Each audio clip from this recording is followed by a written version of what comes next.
بسم اللہ الرحمن الرحیم۔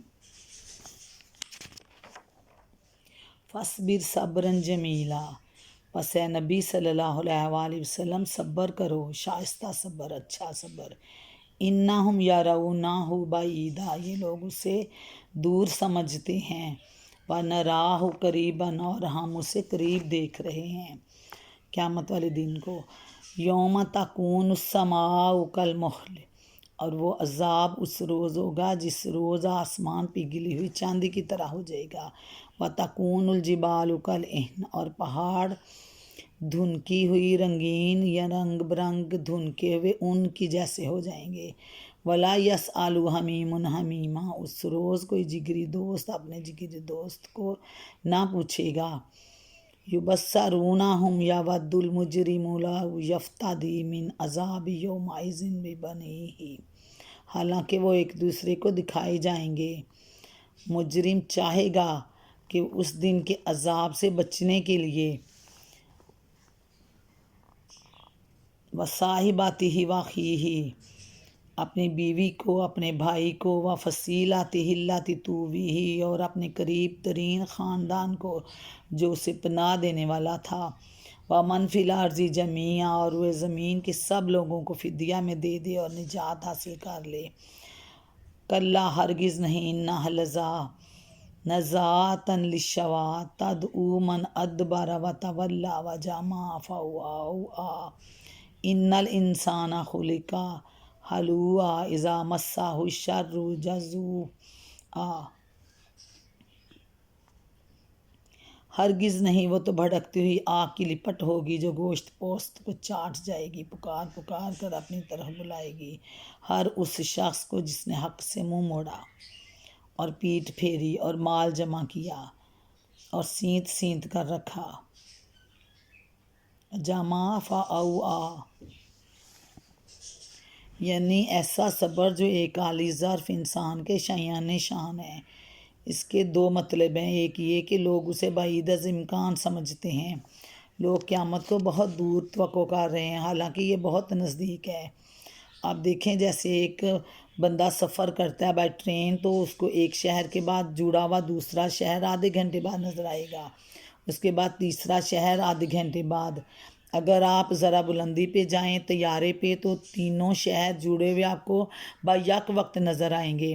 ذرا اور بلندی پہ جائیں اوپر ہوائی جہاز پہ تو آپ دیکھیں گے آپ کو ایک دو شہر نہیں، پورے ملک کے شہر نظر آ رہے ہیں۔ اسی طرح اللہ تعالیٰ کو حال، مستقبل اور ماضی اکٹھا نظر آ رہا ہے۔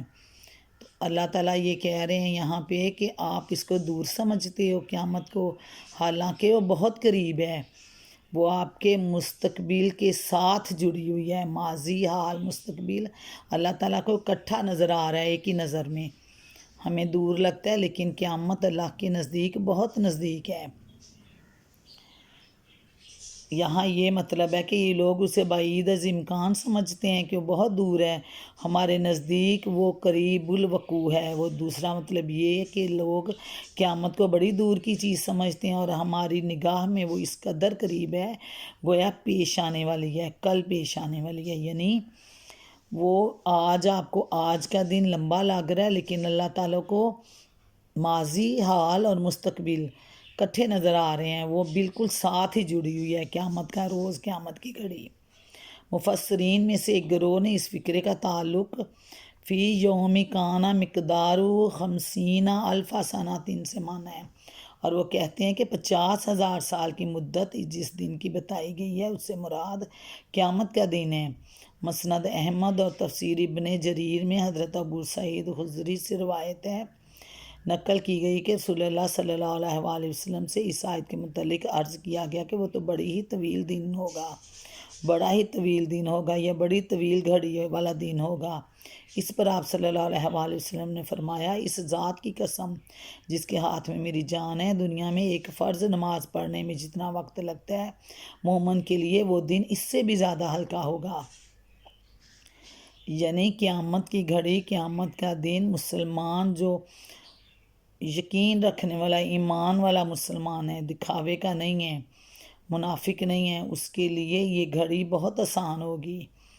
جو ایمانداری سے زندگی گزار رہا ہے، یہ روایت اگر صحیح مسند سے منقول ہوتی تو پھر اس کے سوا اس آیت کی کوئی دوسری تعویل نہیں کی جا سکتی تھی، لیکن اس کی سند میں دراج اور اس کے شیخ ابو الہیثم دونوں ضعیف ہیں۔ یوم تکون السماء کالمہل و تکون الجبال کالعہن، یعنی آسمان پگھلی ہوئی چاندی کی طرح ہو جائے گا۔ ایک جگہ پہ تھا کہ اس میں دروازے بن جائیں گے، اور پھر پہاڑ دھنکی ہوئی رنگین اون کی طرح، جیسے مختلف رنگوں کے زمین پہ پہاڑ ہیں، کوئی براؤن ہے، کوئی گہرے ڈارک کلرز میں ہیں۔ اب تو چائنا میں یہ بھی دیکھ لیا گیا کہ ہر رنگ کے پہاڑ موجود ہیں، ملٹی کلرز کے، تو جب دھنکی ہوئی رنگین اون کی طرح اڑتے پھریں گے، قیامت والا دن ہوگا۔ چونکہ پہاڑوں کے رنگ مختلف ہیں، اس لیے جب وہ اپنی جگہ سے اکھڑ کر اور بے وزن ہو کر اڑنے لگیں گے تو ایسے معلوم ہوں گے جیسے رنگ برنگ دھنکی ہوئی رنگین اون ہے، رنگین اون کے جیسے بڑے اوپر آسمانوں پہ اڑ رہے ہیں۔ یعنی ایسا نہ ہوگا وہ ایک دوسرے کو دیکھ نہیں رہے ہوں گے۔ یوم المجرم لو یفتدی یبصرونہم، یعنی ایسا نہ ہوگا کہ وہ ایک دوسرے کو دیکھ نہیں رہے ہوں گے، اس لیے نہ پوچھیں گے، نہیں، ہرگز نہیں، ہر ایک آنکھوں سے دیکھ رہا ہوگا دوسرے پر کیا بن رہی ہے، اور وہ پھر اس سے نہ پوچھے گا کیونکہ اس کو اپنی ہی پڑی ہوگی۔ کوئی جگری دوست ہوگا، کوئی ماں بیٹا ہوگا، کوئی باپ بیٹا ہوگا، کوئی قریبی رشتہ دار ہوں گے، کوئی کسی کو نہیں پوچھے گا، وہ دن قیامت کی گھڑی ہوگی۔ جس بات کو ہم اپنی زبان میں یوں کہتے ہیں کہ یہ بات انسان کی سرشت میں ہے یا یہ انسان کی فطری کمزوری ہے، اسی کو اللہ تعالیٰ اس طرح بیان فرماتا ہے کہ انسان ایسا پیدا کیا گیا ہے۔ اس مقام پر بات نگاہ میں رہنی چاہیے، قرآن مجید میں بکثرت مواقع پر نوع انسان کی عام اخلاقی کمزوریوں کا ذکر کرنے کے بعد ایمان لانے والے اور راہ راست اختیار کرنے والے لوگوں کو اس سے مستثنیٰ قرار دیا ہے، اور آگے یہی مضمون آ رہا ہے۔ ان الانسان خلق ہلوعا اذا مسہ الشر جزوعا واذا مسہ الخیر منوعا الا المصلین۔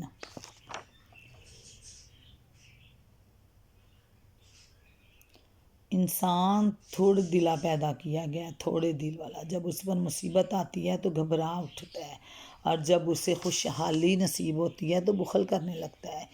الا المصلین، مگر وہ لوگ اس عیب سے پاک ہیں، الذین ھم علی صلاتہم دائمون، جو نماز پڑھنے والے ہیں، ہمیشہ سے نماز پڑھنے والے ہیں، والذین فی اموالہم حق معلوم، جو اپنی نماز کی ہمیشہ پابندی کرتے ہیں، جن کے مالوں میں سائل اور محروم کا ایک مقرر حق ہے، والذین یصدقون بیوم الدین،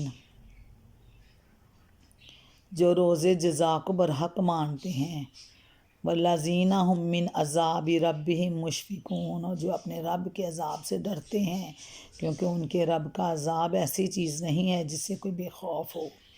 ان عذاب ربہم غیر مامون، جس سے کوئی بے خوف ہو۔ والذین ھم لفروجہم حافظون، جو اپنی شرمگاہوں کی حفاظت کرتے ہیں، الا علی ازواجہم، مگر بجز اپنی بیویوں کے، او ما ملکت، یا اپنی مملوکہ لونڈیوں کے، ایمانہم فإنہم غیر ملومین، جن سے محفوظ نہ رکھنے میں ان پر کوئی ملامت نہیں، الا علی ازواجہم او ما ملکت ایمانہم فإنہم غیر ملومین، فمن ابتغی وراء ذلک فاولئک ھم العادون، البتہ جو اس کے علاوہ کچھ اور چاہیں وہی حد سے تجاوز کرنے والے ہیں۔ والذین ھم لاماناتہم وعہدہم، جو اپنی امانتوں کی حفاظت اور اپنے عہد کا پاس کرتے ہیں، راعون، والذین ھم بشہاداتہم قائمون، جو اپنی گواہیوں میں راست بازی پر قائم رہتے ہیں، والذین ھم علی صلاتہم یحافظون، جو اپنی نماز کی حفاظت کرتے ہیں، اولئک فی جنات مکرمون، یہ لوگ عزت کے ساتھ جنت کے باغوں میں رہیں گے۔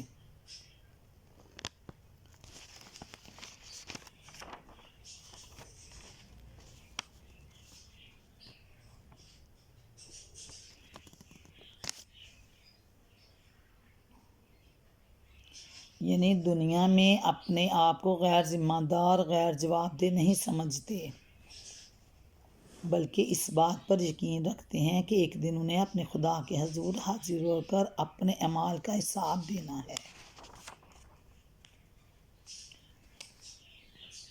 ان الانسان خلق ہلوعا، جس بات کو ہم زبان میں یوں کہتے ہیں کہ یہ بات انسان کی سرشت میں ہے، یعنی انسان تھوڑا دل پیدا کیا گیا، جب اس پر مصیبت آتی ہے تو گھبرا اٹھتا ہے، اور جب اس کو خوشحالی آتی ہے تو وہ خوشحالی آنے پہ بہت زیادہ شور شرابہ کرتا ہے۔ جس بات کو ہم اپنی زبان میں کہتے ہیں کہ یہ بات انسان کی سرشت میں ہے یا یہ انسان کی فطری کمزوری ہے، اسی کو اللہ تعالیٰ اس طرح بیان فرما رہے ہیں کہ انسان ایسا پیدا کیا گیا ہے۔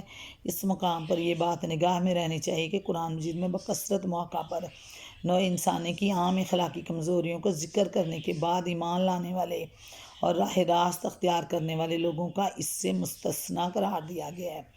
یعنی جو ایک عام انسان ہیں یا کفار ہیں، وہ ان کا، اور ایک دین پہ جو پختہ ایمان رکھنے والے ہیں ان کا مقابلہ کیا گیا ہے۔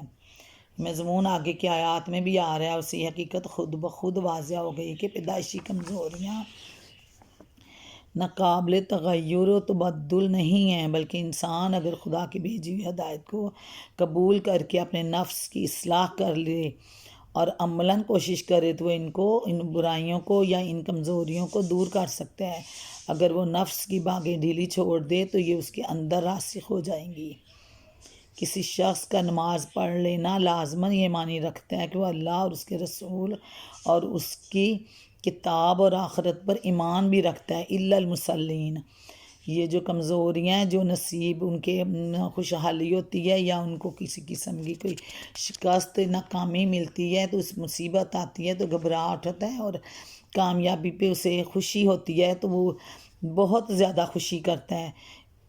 یہ ان لوگوں کے لیے ہے، دوسرے جو عام مسلمان اور بے دین لوگ ہیں، کفار ہیں، مسلمان اس سے مستثنیٰ ہیں۔ الا المصلین، وہ لوگ جو نمازی ہیں، نماز پڑھتے ہیں، نمازوں کی حفاظت کرنے والے ہیں، اللہ پہ، اس کی کتابوں پہ، اس کے رسولوں پہ، آخرت پر ایمان رکھنے والے ہیں، جن کے دلوں میں ایمان راسخ ہو چکا ہے، پختہ ایمان ہو گیا ہے، اور اپنے اس ایمان کے مطابق وہ عمل کرتے ہیں اور اپنے دین کی حفاظت کرتے ہیں، اپنے ایمان کی حفاظت کرتے ہیں، اور وہ ان چیزوں پہ غالب آ جاتے ہیں، مغلوب، وہ چیزیں ان پہ حاوی نہیں ہیں۔ دنیا کی 4 دن کی خوشحالی میں وہ اللہ تعالیٰ کی رضا کو نہیں بھولتے، انہی رنگینیوں میں خود کو معدوم نہیں کر لیتے۔ والذین فی اموالہم حق معلوم، اور انہیں اپنے مالوں میں سائلوں محروموں کے حق جو مقرر ہیں ان کا خوب پتہ ہے۔ محروم کا ایک حق مقرر کیا گیا، اس کو پتہ ہے کہ میرے مال میں کس کا حق ہے، کتنا حق ہے۔ للسائل والمحروم، یعنی کسی قسم کی سستی، آرام طلبی یا مصروفیت یا دلچسپی ان کی نماز کی پابندی میں مانع نہیں ہوتی۔ جب نماز کا وقت آ جائے تو وہ سب کچھ چھوڑ چھاڑ کر اپنے خدا کی عبادت بجا لانے کے لیے کھڑے ہو جاتے ہیں۔ علی صلاتہم دائمون کے ایک اور معنی حضرت عقبہ بن عامر نے یہ بیان کیے ہیں کہ وہ پورے سکون اور خشوع و خضوع کے ساتھ نماز ادا کرتے ہیں، کوے کی طرح ٹھونگے نہیں مارتے یا مرغ کی طرح مارا مارا پڑھ کر کسی نہ کسی طرح نماز سے فارغ ہو جانے کی کوشش نہیں کرتے۔ مارا مار پڑھ کر فوراً سے نماز قبول نہیں ہوتی، بلکہ مسلح پہ جا نماز پہ لپیٹ کے اسی کے منہ پہ مار دی جاتی ہے۔ دل سے نماز ادا کریں، پوری نیت کے ساتھ اللہ کے حضور حاضر ہو کر نماز ادا کریں، خشوع و خضوع کے ساتھ سجدے کریں، رکوع کریں، اور نماز میں اپنا دھیان مکمل طور پر اللہ کی طرف لگائے رکھیں، اور نماز کے دوران میں ادھر ادھر التفاتات التفات سے بھی نہیں کرتے۔ عربی محاورے میں ٹھہرے ہوئے پانی کو ماء دام کہا جاتا ہے، اسے ہی تفسیر ماخوذ ہے۔ سورۃ ذاریات آیت نمبر 19 میں فرمایا ان کے مالوں میں سائل اور محروم کا حق ہے۔ للسائل والمحروم فی اموالہم حق معلوم، انہیں اپنے مالوں میں معلوم ہے کہ کن کا کتنا حصہ مقرر ہے۔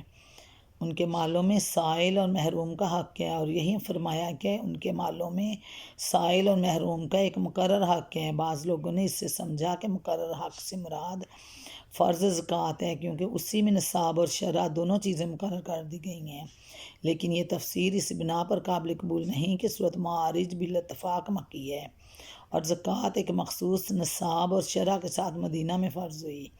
اس لیے مقرر حق کا صحیح مطلب یہ ہے کہ انہوں نے خود اپنے مالوں میں سائل اور محروم کا ایک حصہ طے کر رکھا ہے، جس سے وہ ان کا حق سمجھ کر ادا کرتے ہیں۔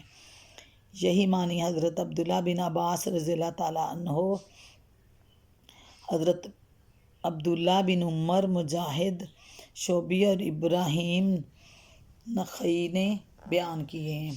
سائل سے مراد پیشہ ور بھیک مانگنے والے نہیں، بلکہ وہ حاجت مند شخص ہے جو کسی سے مدد مانگے، اور محروم سے مراد ایسا شخص ہے جو بے روزگار ہو یا روزی کمانے کی کوشش کرتا ہو مگر اس کی ضروریات پوری نہ ہوتی ہوں۔ سفید پوش لوگ، یا کسی حادثے یا آفت کا شکار ہو کر محتاج ہو گیا ہو یا روزی کمانے کے قابل ہی نہ ہو، ایسے لوگوں کے متعلق جب معلوم ہو جائے کہ وہ واقعی محروم ہیں تو ایک خدا پرست انسان اس بات کا انتظار نہیں کرتا کہ وہ اس سے مدد مانگیں، بلکہ ان کی محرومی کے علم ہوتے ہوئے خود بخود آگے بڑھ کر ان کی مدد کرتے ہیں۔ یعنی دنیا میں اپنے آپ کو غیر ذمہ دار، غیر جواب دہ وہ نہیں سمجھتے، بلکہ اس بات پر یقین رکھتے ہیں کہ ایک دن انہیں اپنے اللہ کے حضور حاضر ہو کر اپنے اعمال کا حساب دینا ہوگا۔ روز جزا کو وہ برحق مانتے ہیں۔ یصدقون بیوم الدین۔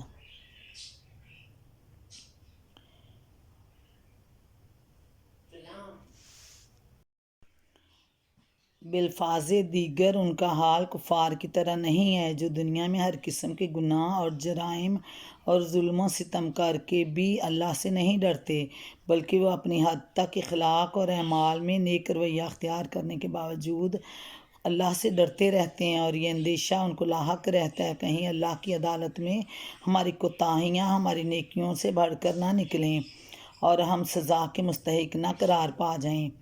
یعنی وہ ہر طرح اللہ سے ڈرتے ہیں، ہر طرف سے انہیں خوف ہوتا ہے اللہ سے، اپنی نمازوں کی بھی حفاظت کرتے ہیں، اپنے خوشحالی اور برے دنوں میں مصیبت میں بھی اللہ سے رجوع رکھتے ہیں۔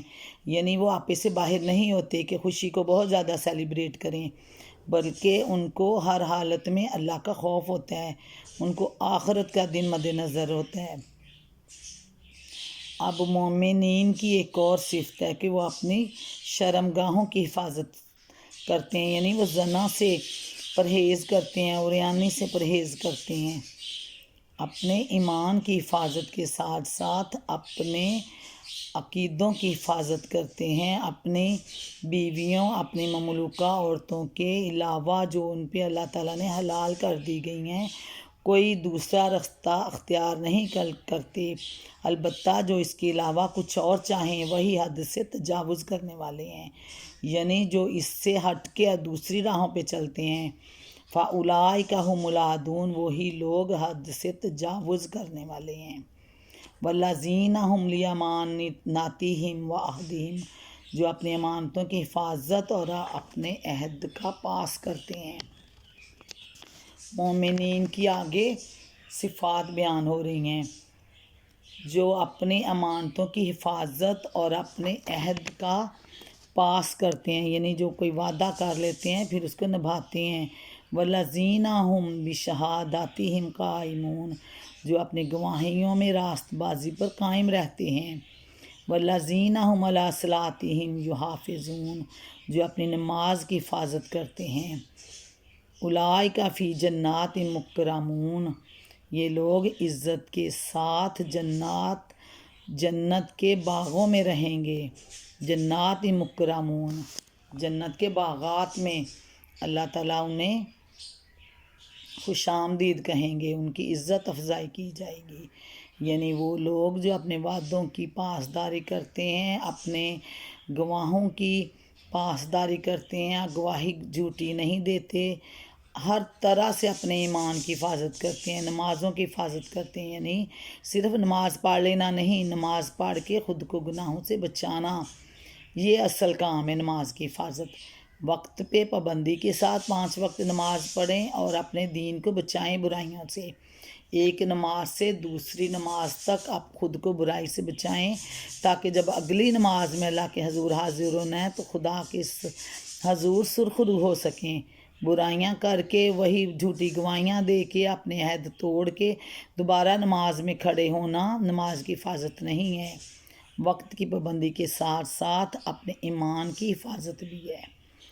وہی لوگ ہیں جو خود کو اس دنیا میں ایک لگی بدی زندگی مقرر قوانین کے ساتھ خود کو کانٹوں سے بچا کے، برائیوں سے بچا کے اہدنا الصراط المستقیم، صراط مستقیم پہ چلاتے ہیں، لذات جو دنیا کی ہیں ان سے خود کو بچاتے ہیں، وہی لوگ جنت کے مستحق ہوں گے۔ جنت کے باغوں میں خوش آمدید انہیں کہا جائے گا، ان کی عزت افزائی کی جائے گی۔ یہ لوگ عزت کے ساتھ جنت کے باغوں میں رہیں گے۔ اولئک فی جنات مکرمون، ربنا آتنا فی الدنیا حسنۃ وفی الآخرۃ حسنۃ وقنا عذاب النار۔ اللہ تعالیٰ امت محمد کو سرخرو کرے، دنیا آخرت میں عزت دے اللہ تعالیٰ۔ اس سے نماز کی اہمیت کا اندازہ ہوتا ہے۔ جس بلند سیرت و کردار کے لوگ خدا کی جنت کے مستحق قرار دیے گئے ہیں، ان کی صفات کا ذکر نماز ہی سے شروع ہوتا ہے اور نماز ہی پر ختم کیا گیا ہے۔ نمازی ہونا ان کی پہلی صفت ہے، نماز کا ہمیشہ پابند رہنا ان کی دوسری صفت، اور نماز کی حفاظت کرنا ان کی آخری صفت ہے۔ نماز کی حفاظت سے بہت سی چیزیں مراد ہیں۔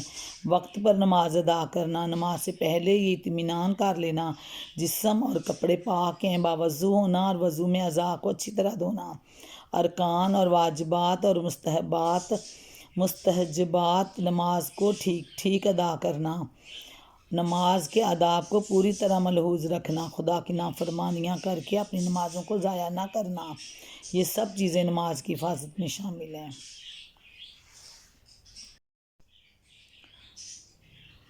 فَمَا لِلَّذِينَ كَفَرُوا قِبَلَكَ مُهْطِعِينَ عَنِ الْيَمِينِ وَعَنِ الشِّمَالِ عِزِينَ۔ پس اے نبی صلی اللہ علیہ وآلہ وسلم کیا بات ہے، یہ منکرین دائیں اور بائیں سے گروہ در گروہ تمہاری طرف دوڑے چلے آ رہے ہیں۔ اَیَطْمَعُ كُلُّ امْرِئٍ مِّنْهُمْ أَن يُدْخَلَ جَنَّةَ نَعِيمٍ، کیا ان میں سے ہر ایک یہ لالچ رکھتا ہے کہ وہ نعمت بھری جنت میں داخل کر دیا جائے گا؟ کلا، ہرگز نہیں، انا خلقناہم مما یعلمون، ہم نے جس چیز سے ان کو پیدا کیا ہے اسے یہ خود جانتے ہیں۔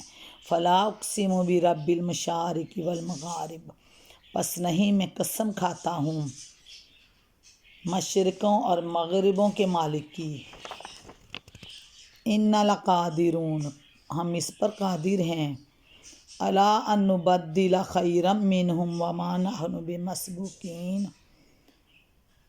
ہم اس بات پر قادر ہیں کہ ان کی جگہ ان سے بہتر لوگ لے آئیں اور کوئی ہم سے بازی لے جانے والا نہیں ہے۔ فَذَرْهُمْ يَخُوضُوا وَيَلْعَبُوا حَتَّى يُلَاقُوا يَوْمَهُمُ الَّذِي يُوعَدُونَ یوم یخرجون من الاجداث سراعا کأنہم الی نصب یوفضون خاشعۃ ابصارہم ترہقہم ذلۃ ذلک الیوم الذی کانوا یوعدون۔ لہٰذا انہیں اپنی بیہودہ باتوں اور اپنے کھیل میں پڑا رہنے دو، یہاں تک کہ یہ اپنے اس دن کو پہنچ جائیں جس کا ان سے وعدہ کیا جا رہا ہے، جب یہ اپنی قبروں سے نکل کر اس طرح دوڑے جا رہے ہوں گے جیسے اپنے بتوں کے استحانوں کی طرف دوڑ رہے ہوں، ان کی نگاہیں جھکی ہوں گی، ذلت ان پر چھا رہی ہوگی، وہ دن ہے جس کا ان سے وعدہ کیا جا رہا ہے۔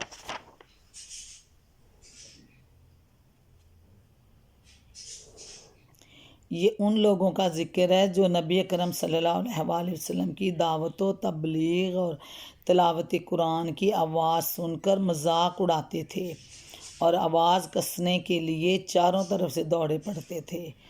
آوازیں کسنے کے لیے گروہ در گروہ آپ کی طرف دوڑے چلے آتے تھے۔ مطلب یہ کہ خدا کی جنت تو ان لوگوں کے لیے جن کی صفات ابھی بیان کی جا رہی ہیں۔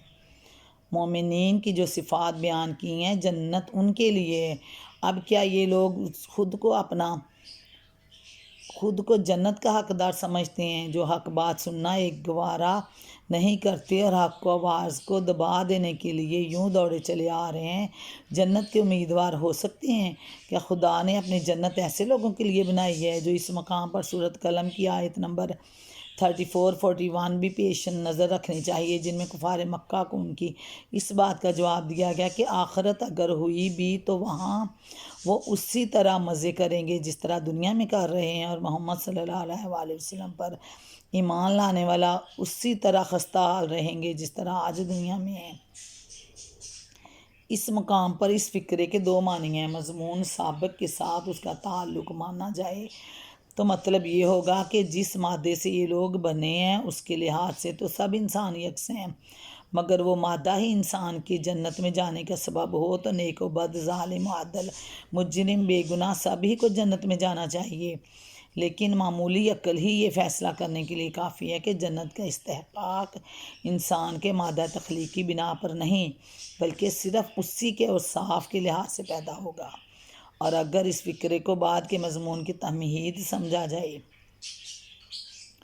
یدخل جنت نعیم کلا انا خلقناہم مما یعلمون، لیکن معمولی عقل ہی سے یہ فیصلہ کرنے کے لیے کافی کہ جنت کا استحقاق انسان کے مادہ تخلیق کی بنا پر نہیں بلکہ صرف اسی کے اوصاف کے لحاظ سے پیدا ہو سکتا ہے۔ اور اگر اس فقرے کو بعد کے مضمون کی تمہید سمجھا جائے تو اس کا مطلب یہ ہے کہ یہ لوگ اپنے آپ کو ہمارے عذاب سے محفوظ سمجھ رہے ہیں، اور جو شخص انہیں ہماری پکڑ سے ڈراتا ہے اس کا مذاق اڑاتے ہیں، آوازیں کستے ہیں، حالانکہ ہم ان کو دنیا میں بھی جب چاہیں عذاب دے سکتے ہیں اور موت کے بعد دوبارہ زندہ کر کے بھی جب چاہیں اٹھا سکتے ہیں۔ یہ خود جانتے ہیں کہ نطفے کی ایک حقیر سی بوند سے ان کی تخلیق کی ابتدا کر کے ہم نے ان کو چلتا پھرتا انسان بنایا۔ اگر اپنی اس خلقت پر، تخلیق پر یہ غور کرتے تو انہیں کبھی یہ غلط فہمی لاحق نہ ہوتی کہ اب یہ ہماری گرفت سے باہر ہو گئے ہیں یا ہم انہیں دوبارہ پیدا کرنے پر قادر نہیں ہیں۔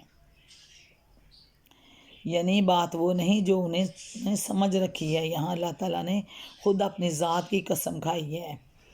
فلا اقسم برب المشارق والمغارب، مشرقوں اور مغربوں کا لفظ اس بنا پر استعمال کیا ہے کہ سال کے دوران میں سورج ہر روز ایک نئے زاویے سے طلوع ہوتا ہے اور نئے زاویے پر غروب ہوتا ہے۔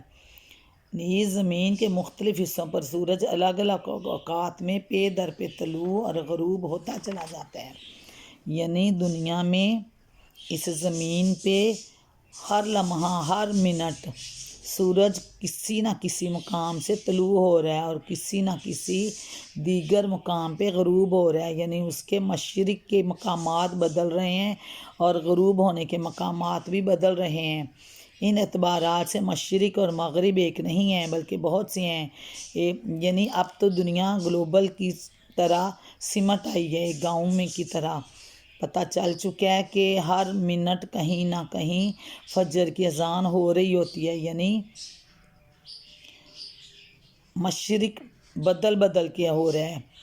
ہر لمحہ کہیں نہ کہیں سورج طلوع ہو رہا ہے اور ہر لمحہ کہیں نہ کہیں غروب ہو رہا ہے۔ ایک دوسرے اعتبار سے شمالی اور جنوب کے مقابلے میں یک جہت مشرق ہے اور دوسری جہت مغرب۔ اسی بنا پر سورۃ شعراء آیت نمبر 28، سورۃ مزمل میں رب المشرق والمغرب کے الفاظ استعمال ہوئے۔ ایک اور لحاظ سے زمین کے دو مشرق اور دو مغرب، کیونکہ جب زمین کے ایک نصف کرے پر سورج غروب ہوتا ہے تو دوسرے پر طلوع ہوتا ہے۔ اس بنا پر سورہ رحمان آیت نمبر 17 میں رب المشرقین و رب المغربین کے الفاظ استعمال ہوئے ہیں۔ یہ ہے وہ بات جس پر اللہ نے اپنے رب المشارق والمغارب ہونے کی قسم کھائی۔ اس کے معنی ہے کہ ہم چونکہ مشرقوں اور مغربوں کے مالک ہیں، اس لیے پوری زمین ہماری قبضہ قدرت میں ہے۔ اور ہماری گرفت سے بچ نکلنا تمہارے بس میں نہیں. ہم جب چاہیں تمہیں ہلاک کر سکتے ہیں اور تمہاری جگہ کسی دوسری قوم کو اٹھا سکتے ہیں جو تم سے بہتر ہو. اصل الفاظ میں اللہ نصبن یوفزون نصب کے معنی مفسرین کے درمیان اختلاف ہے. ان میں سے بعض نے اس سے مراد بت لیے ہیں اور ان کے نزدیک اسی کا مطلب یہ ہے کہ وہ محشر کے مقرر کی ہوئی جگہ کی طرف اس طرح دوڑے جا رہے ہوں گے جیسے آج وہ اپنے بتوں کے استحانوں کی طرف دوڑے چلے جا رہے ہیں. بعض دوسرے مفسرین نے اس سے مراد وہ نشان لیے ہیں جو دوڑ کا مقابلہ کرنے والوں کے لیے لگائے جاتے ہیں، جو اینڈ پوائنٹ ہوتا ہے، تاکہ ہر ایک دوسرے سے پہلے مقرر نشان پر پہنچنے کی کوشش کرے. ربنا آتنا فی الدنیا حسنۃ وفی الآخرۃ حسنۃ وقنا عذاب النار.